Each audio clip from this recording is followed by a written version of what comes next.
Well, a warning tonight after a couple in Smiths Falls lost $8,000 in a theft. Police say more seniors are being targeted by scammers, exploiting their desire to help their grandchildren. CTV's Dylan Dyson reports. This was the moment police say a couple in Smiths Falls in their 60s was deceived out of $8,000. You know, it's unfortunate these kind of scams.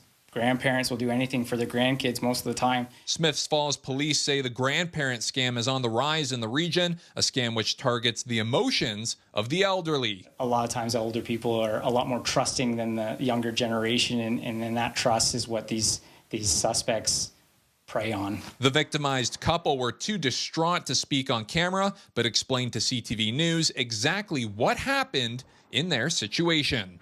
On Thursday, the victims received a call claiming their grandson had been in a car accident and was arrested for distracted driving.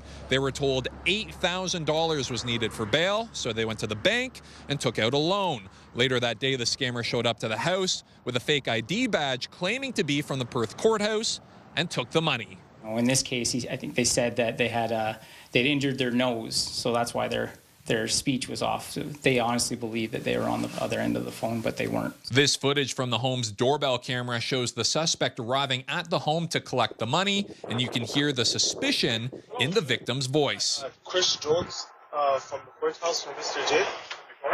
Where did you come from? Oh, my car's parked down there.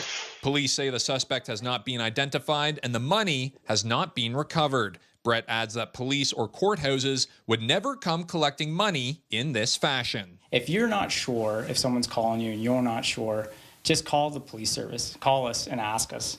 Dylan Dyson, CTV News, Smiths Falls.